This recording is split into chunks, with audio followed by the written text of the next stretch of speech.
बिस्मिल्लाहिर्रहमानिर्रहीम। अस्सलाम वालेकुम फ्रेंड्स। आज का जो हमारा टॉपिक है, आज से जो हम सब्जेक्ट पढ़ने वाले हैं, वो सुन के ही बंदे को डर लगता है और ये वाइब्स आती हैं कि ये तो समझ में नहीं आएगा। तो सबसे पहले ये वीडियो शुरू करने से पहले सबसे पहले तो आप लोग अपने जहन से किसी भी किस्म का कोई आपको कोई खदशा है, कोई इससे एक डर है कि ये समझ में नहीं आएगा, तो प्लीज़ सबसे पहले वो निकाल लें। अपने आप को बिल्कुल ईजी रखें। ये बिल्कुल मुश्किल नहीं है, सिर्फ एक ये कंसेप्चुअल स्टडी है, आपने सिर्फ इसको समझना है, ठीक है। बिल्कुल परेशान नहीं होना है, बिल्कुल भी। हम इंशाल्लाह ये इस बुक से हम लोग अपनी स्टडी स्टार्ट करने लगे हैं। इसके 14 चैप्टर हैं और चैप्टर 1 से आज हम स्टार्ट करेंगे ठीक है। तो आपने सिर्फ उसको समझना है। इंशाल्लाह हम बहुत ही इंटरेस्टिंग तरीके से हम कोशिश करेंगे कि इसको और इंटरेस्टिंग बनाएं डिफरेंट एक्रोनिम्स के साथ, ताकि चीज़ें हमें याद रहें और इंशाल्लाह रिपीट होंगी तो वो याद हो जाएंगी। बिल्कुल परेशान नहीं होना, ठीक है। तो हमारा फर्स्ट लेक्चर है हमारे फर्स्ट चैप्टर का, जिसमें हम ये सिर्फ 4 चीज़ें आज पढ़ेंगे। ये 2 डेफिनेशंस है, research, nursing research, veg of getting knowledge और पर्पसेस ऑफ नर्सिंग रिसर्च, ठीक है। सिर्फ ये 4 चीज़ें इसके आज के लेक्चर में हमने पढ़नी है। ये आउटलाइन लिख लें ताकि आपको पता हो आपने पढ़ा क्या है, ठीक है। और साथ साथ कोशिश करनी है कि आप इसको याद भी कर लें, ठीक है। सबसे पहले है रिसर्च। अच्छा, तो जो रिसर्च है, रिसर्च की जो डेफिनेशन है वो इसके वर्ड में ही है, ठीक है। अगर हम इसको ब्रेक करें रिसर्च, तो उसी से ही हमें समझ आ जाती है। री मीन अगेन, दोबारा से। Search mean to find out, ठीक है। कि दोबारा से ढूंढना, किसको? नॉलेज को। नॉलेज कौन सा? जो कि ऑलरेडी एग्जिस्ट करता है, विच ऑलरेडी एग्जिस्ट, ठीक है। देखिए, रिसर्च जो है वो कोई नई चीज नहीं है। ऐसा नहीं है कि कोई नए सिरे से कुछ दरियाफ्त करना है, कोई नई चीज बनानी है। रिसर्च क्या है? इस यूनिवर्स में, इस कायनात में, इस दुनिया में जो चीजें, जो फिनोमेनास ऑलरेडी एग्जिस्ट करते हैं, उनको हमने दोबारा से स्टडी करना होता है और उससे एक नया नॉलेज जनरेट करना होता है। बस दिस इज कॉल्ड रिसर्च। इसमें कोई वो साइंस नहीं है इतनी कि जो समझ में ना आने वाली हो, ठीक है। तो अब हम इसकी डेफिनेशन की तरफ जाएंगे और डेफिनेशन आपने कोशिश करनी है कि आज ही वीडियो देखते देखते आपने याद कर लेनी है, ठीक है। क्योंकि आगे हम स्पीड से इंशाल्लाह जाएंगे तो चीजें आप मिक्स ना कर दें, ठीक है। सो रिसर्च की डेफिनेशन कुछ इस तरह से है। Research is a diligent systematic study. Diligent का वर्ड जरा अपने एग्जामिनर को एक्सप्रेस करने के लिए है, ठीक है। डिलीजेंट का क्या मतलब है? डिलीजेंट का मतलब है कि ऐसा काम जो बड़े हार्ड वर्क से किया हो, बड़ी सरगर्म एक्टिविटी है, बड़ा इस पे केयरफुली करना पड़ता है। डिलीजेंट का ये मतलब है, ठीक है। Research is a diligent systematic study. Systematic study किस चीज की है? जो कि ऑलरेडी चीजें एग्जिस्ट करती हैं। विच रिफाइंस द एग्जिस्टिंग नॉलेज, जो कि नॉलेज एग्जिस्ट करता है उसको रिफाइन करता है, एंड जनरेट न्यू नॉलेज, ठीक है। रिसर्च क्या है? सिंपल वर्ड्स में, इस दुनिया में जो चीजें ऑलरेडी एग्जिस्ट करती हैं, जो फिनोमेनास ऑलरेडी इस दुनिया में हैं, हमने उनको स्टडी करना है। किस तरह से? सिस्टमैटिक तरीके से। एक ये डिलिजेंट सिस्टमैटिक स्टडी है विच रिफाइंस एग्जिस्टिंग नॉलेज, जो नॉलेज ऑलरेडी एग्जिस्ट करता है उसको रिफाइन करना और नया नॉलेज बनाना। ये बिल्कुल भी मुश्किल नहीं है, सिर्फ आप समझ के पढ़ेंगे तो आपको डेफिनेशन अभी याद हो जाएगी। Research is a diligent systematic study which refines the existing knowledge and generate a new knowledge। कि रिसर्च कोई भी नई चीज नहीं है। मैं बार बार इसलिए रिपीट कर रही हूँ कि आपको याद हो जाए, आप भी वीडियो के साथ साथ इसको याद कर लें। ये एक सिस्टमैटिक स्टडी है जो कि एग्जिस्टिंग नॉलेज को रिफाइन करती है और एक नया नॉलेज बना देती है, वो हमारी रिसर्च कहलाती है। अब ये थी सिर्फ रिसर्च की डेफिनेशन। इसके बाद है नर्सिंग रिसर्च, ठीक है। नर्सिंग रिसर्च की डेफिनेशन को मैं आपके लिए बहुत इजी बनाने लगी हूँ। हम इसी डेफिनेशन को नर्सिंग रिसर्च की डेफिनेशन बना लेंगे, सिर्फ इसमें थोड़ी सी चेंजिंग करके, ठीक है। Nursing research, nursing research is a diligent systematic study which refines the existing knowledge and generate new knowledge। अब चूंकि नर्सिंग में रिसर्च की बात हो रही है तो वो नर्सिंग पे इफेक्ट करेगा ना। which, ये स्टेटमेंट हमने ऐड कर देनी है, which affects directly or indirectly nursing care या नर्सिंग प्रोसेस, ठीक है। बस नर्सिंग जब जाहिर है हम नर्सिंग की रिसर्च की बात करें तो रिसर्च तो वही है ना। तो आप आपने ये लाइन ऐड करके ये डेफिनेशन याद करनी है कि नर्सिंग रिसर्च क्या है। ये एक डिलीजेंट और सिस्टमैटिक स्टडी है जो कि एग्जिस्टिंग नॉलेज को रिफाइन करती है और एक नया नॉलेज बना देती है। और वो नॉलेज चूंकि हम नर्सिंग रिसर्च कर रहे हैं तो जाहिर है हमारे नर्सिंग प्रोसेस पे जो कि हम केयर प्लान हमारा है वो उसको डायरेक्टली या इनडायरेक्टली इफेक्ट करती है, ठीक है। सो आई होप आपको नर्सिंग रिसर्च और नर्सिंग रिसर्च की डेफिनेशन समझ में आ गई होगी। अब पहला स्टेप, हमने रिसर्च करनी है, मैंने रिसर्च स्टार्ट करनी है। तो रिसर्च से पहले मुझे डेटा चाहिए, नॉलेज तो चाहिए है ना उस रिसर्च के बारे में। तो आज हम पढ़ने लगे वेज ऑफ गेटिंग नॉलेज, ठीक है, कि हमने नॉलेज लेना कैसे है। क्योंकि एक सिस्टमैटिक स्टडी है ना, ऐसे तो नहीं है ना कि हम मतलब कुछ भी, ये एक सिस्टमैटिक स्टडी है तो इसलिए हमारे कोर्स में उसके वेज भी बताए गए हैं कि कैसे हमने नॉलेज लेना है। अब यहाँ पर एक बड़ा इंटरेस्टिंग सा ट्विस्ट आने वाला है, ये मेरी बात आपने याद रखनी है कि मैंने रिसर्च करनी है, मुझे इसका नॉलेज कैसे मिलेगा, कैसे मिलेगा। अगर मैं पीटीआई की बारात में जाऊंगी तो आप सबको ये मेरी बात सुन के बहुत हंसी आ रही होगी, लेकिन ये आपको बहुत फायदेमंद होगा पीटीआई की बारात में जाना। बारात, पीटीआई, ठीक है। अब होता क्या है, अक्सर हम लोग एक्रोनिम्स तो बना लेते हैं लेकिन एग्जाम में जाके हमें ये भूल जाता है कि ये वाला एक्रोनिम किसका था।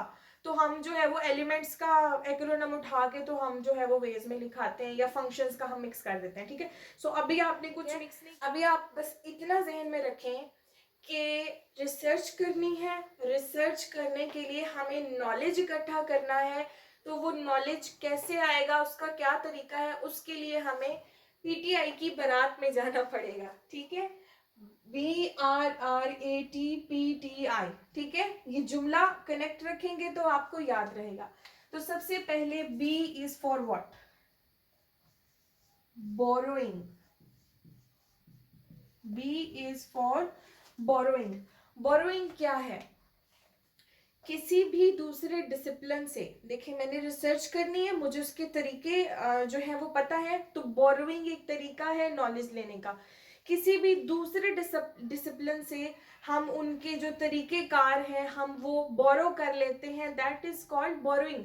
अब वो तरीका कोई भी हो सकता है, हम वो मतलब जैसे साइंस के भी दूसरे जो हमारे हैं लाइक बायोलॉजी, सोशियोलॉजी, मतलब इस सेंस में आप नर्सिंग के लिहाज से याद रखें कि दूसरे डिसिप्लिन से हम कोई भी उनकी थ्योरी को बोरो कर लेते हैं, वो हमें हमारी रिसर्च में हेल्प आउट ही करेगा। That is called way of getting knowledge, borrowing, ठीक है। लफ्ज से ही समझ आ रही है, बोरो अगले बंदे से लेना, ठीक है, किसी भी दूसरे डिसिप्लिन से लेना। B is for borrowing. R is for what, R is for role model, role modelling. अब होता क्या है, हम जब हमारे नर्सिंग के जर्नी में आते हैं या हम जब हमारी प्रैक्टिस में होते हैं तो बहुत सारे लोग होते हैं जो जो एक्सपर्ट्स होते हैं, वो रिसर्चर्स भी हो सकते हैं, वो हमारे जो क्लिनिकल एरिया होते हैं, वो जिन्हें हम रोल मॉडल समझते हैं, जिन्हें हम समझते हैं दे आर परफेक्ट या दे आर वेरी एक्सपर्ट, तो जो हम उन रोल मॉडलिंग से हम जो नॉलेज इकट्ठा करते हैं वो भी हमारा एक वे है नॉलेज गेन करने का, नॉलेज हासिल करने का, ठीक है। Role modelling. Other R is for reasoning. अच्छा, ये जो रीजनिंग है ये बड़ा इंपॉर्टेंट वे है गेटिंग नॉलेज का। इंपॉर्टेंट इन द सेंस कि ये एग्जाम्स में रीजनिंग की डेफिनेशन आती है, इसकी दो टाइप्स हैं। सो मैं आपको रीजनिंग, इसलिए ये रीजनिंग गौर से सुनिएगा। रीजनिंग क्या है? Reasoning is processing and organising of idea. कि कोई भी आइडिया, मिसाल के तौर पे मैं कोई बात करती हूँ तो आप उसका मुझे कोई रीजन देते हैं ना, हर बात के पीछे कोई ना कोई रीजन होता है। तो कोई मतलब कोई ऐसे ही तो नहीं किसी के बारे में राय कायम करता, हम रिसर्च कर रहे हैं, हमें नॉलेज चाहिए, अगर उसके बारे में हम कोई फिनोमेना पेश करते हैं तो उसके पीछे कोई ना कोई रीजन होगा ना, ठीक है। रीजनिंग मस्ट होनी चाहिए, मतलब आप कोई राय पेश कर रहे हो तो उसके मतलब उसके बिहाइंड कुछ ना कुछ रीजंस होते हैं, आप उन रीजंस के बिना पे आप कोई राय कायम करते हो, आप कोई बात करते हो। तो रीजनिंग जो है ये दो तरह की होती है, one is inductive reasoning and other is deductive reasoning.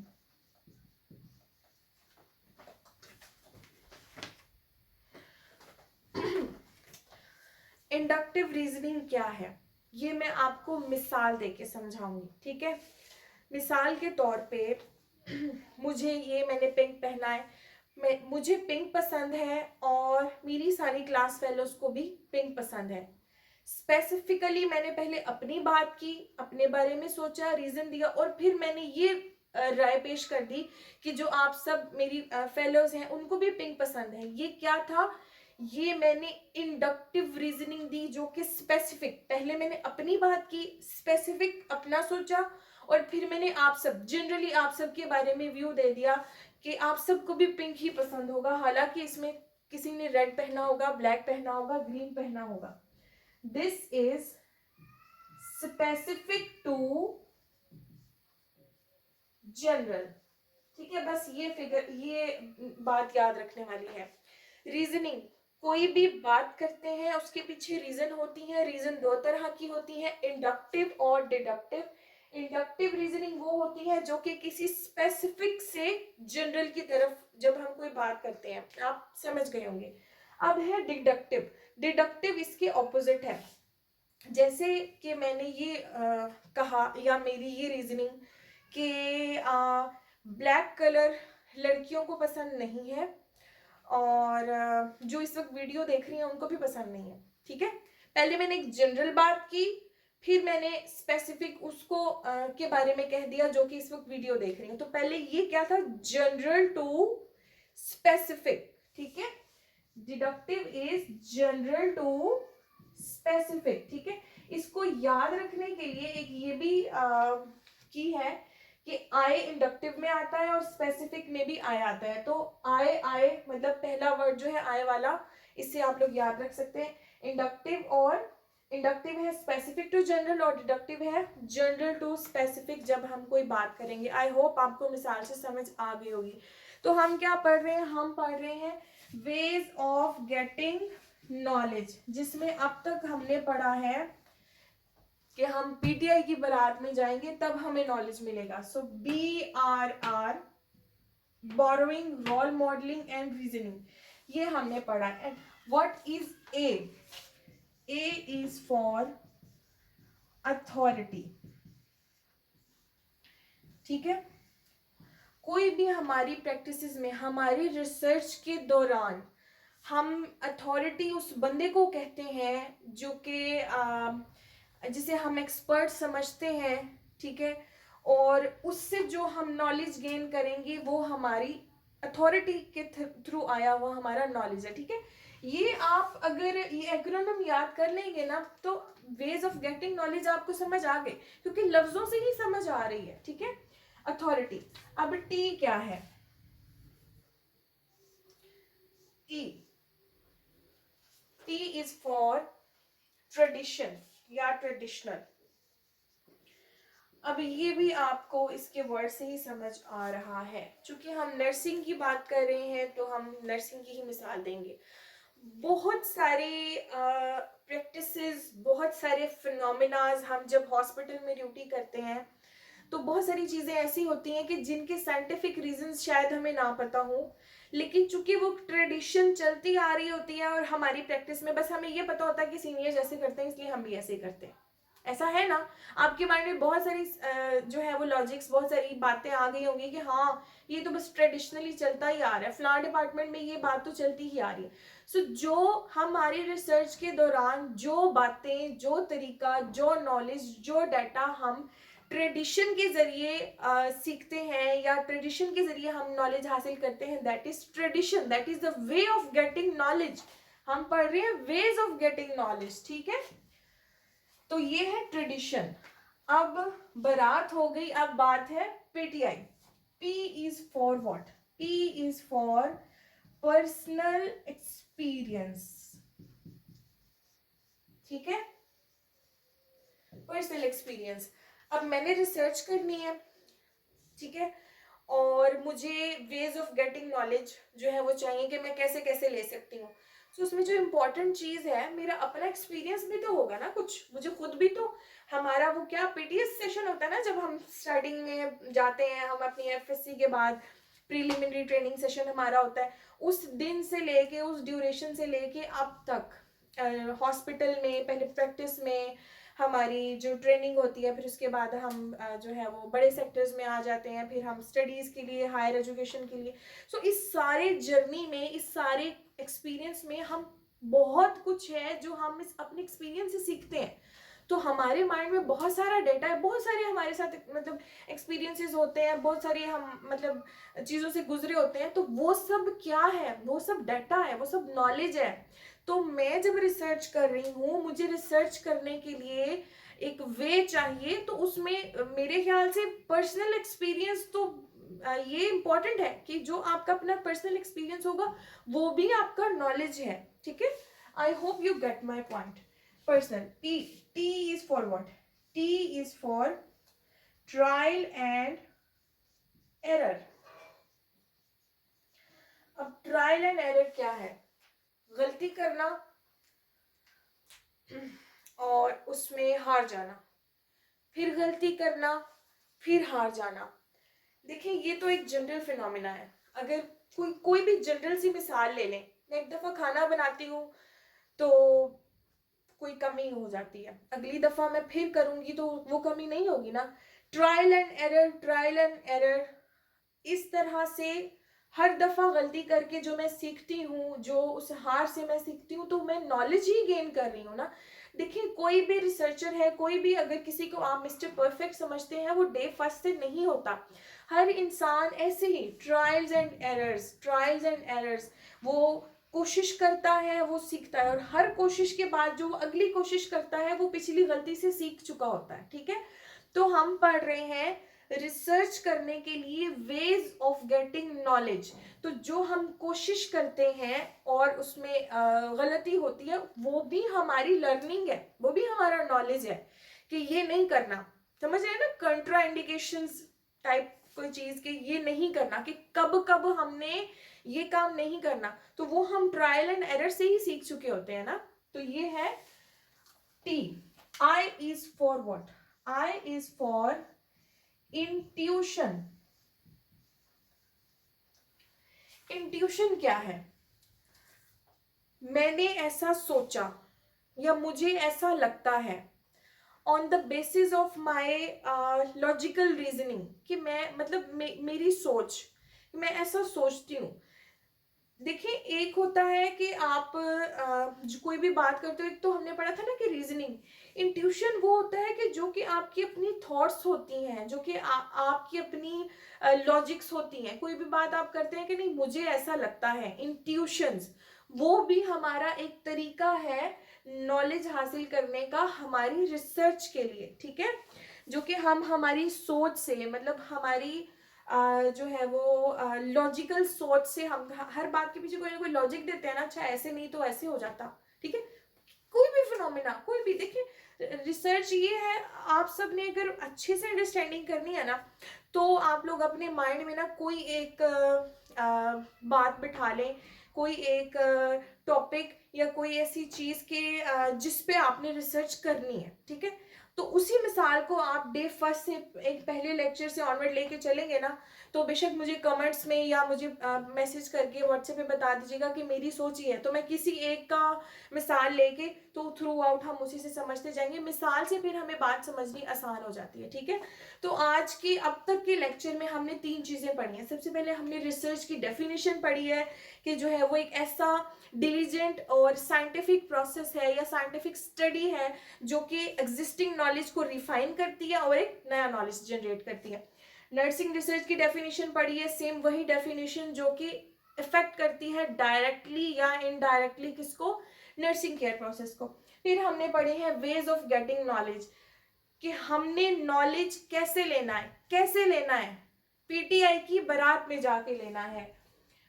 बारात पीटीआई, borrowing, role modelling, reasoning, authority, traditional, personal experience, trial and error and intuition. I hope आपको वेज ऑफ गेटिंग नॉलेज समझ में आ गया होगा। अब बारी है पर्पस ऑफ नर्सिंग रिसर्च, कि हम रिसर्च करते क्यों हैं। पर्पसेस ऑफ नर्सिंग रिसर्च, कि नर्सिंग रिसर्च हम क्यों करते हैं, ताकि हम जो है वो एविडेंस बेस्ड प्रैक्टिस को इम्प्लीमेंट कर सकें, ठीक है। तो हम लोगों ने पर्पसेस याद किए होते हैं तो एग्जाम में आ जाते हैं फंक्शंस ऑफ नर्सिंग रिसर्च, और हम परेशान होकर बैठ जाते हैं ये तुमने याद ही नहीं किए थे, ठीक है ना। तो ये दोनों चीजें हम कर रहे हैं, पर्पस एंड फंक्शन, ठीक है। ये इसको हम फंक्शन भी कहेंगे। ये 5 नाम है, ये आपने याद रखने हैं।